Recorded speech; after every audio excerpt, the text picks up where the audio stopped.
More Americans than forecast filed applications for unemployment benefits last week, reflecting an unwinding of adjustments for seasonal swings at the start of a quarter. Jobless claims increased by 46,000 to 388,000 in the week ended October 13 from a revised 342,000 to prior period that was the lowest since February 2008, Labor Department figures showed today in Washington. The median forecast of 49 economists surveyed by Bloomberg called for a rise in claims to 365,000. The typical pattern of large increases in unadjusted claims at the start of the quarter seems to have shifted by thank you for trying verbose. This recording will go away once the product has been purchased. A week in one state, causing the adjusted data to become volatile, a Labor Department spokesman said as the figures were released to the press. Through the ups and downs, the level of firings has been little changed, indicating that a lack of hiring is the main reason payrolls have failed to strengthen.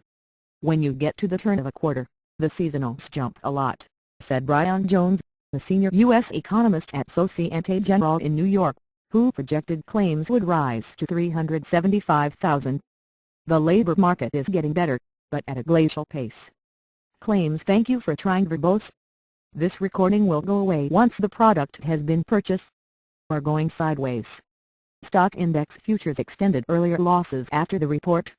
The contract on the Standard & Poor's 500 index maturing in December dropped 0.2% to 1,453.6 at 8:48 a.m. in New York. Survey results estimates in the Bloomberg survey ranged from 345,000 to 390,000. The Labor Department revised the previous week's figure up from an initially reported 339,000. Today's report showed unadjusted claims in California dropped by 4,979 in the week ended October 6. Last week the labor spokesman said claims typically surge at the start of a quarter as people receiving benefits reapply thank you for trying verbose. This recording will go away once the product has been purchased. In order for the government to recertify their eligibility. In the most recent week, all states reported and none were estimated, the spokesman said. The 4-week moving average, the less volatile measure than the weekly figures, rose to 365,500 last week from 364,750. The average number of claims over the past 2 weeks was in line with the 4-week average, indicating little change in the pace of firings outside the seasonal swings. Last week included the 12th of the month, which coincides with the period the Labor Department uses in its survey of employers to calculate monthly thank you for trying verbose. This recording will go away once the product has been purchased. Payroll growth. The employment report for October will be released on November 2, 4 days before the presidential election. Presidential vote economic issues including jobs are central to the race. Gallup's daily tracking of registered voters conducted October 10 through October 16 showed President Barack Obama with 46% and Republican challenger Mitt Romney with 48% support. The margin of error is 2 percentage points.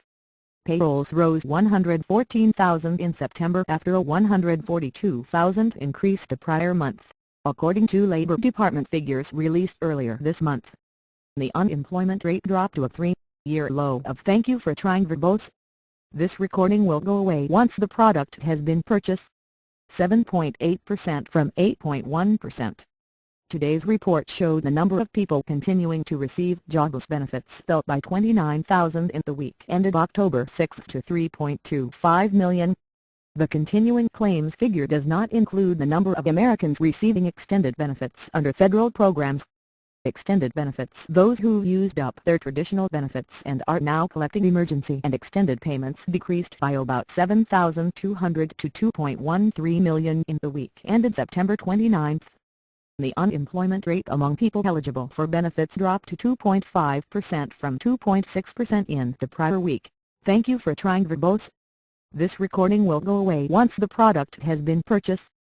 Today's report showed 49 states and territories reported an increase in claims 2 weeks ago, while 4, including California, reported a drop.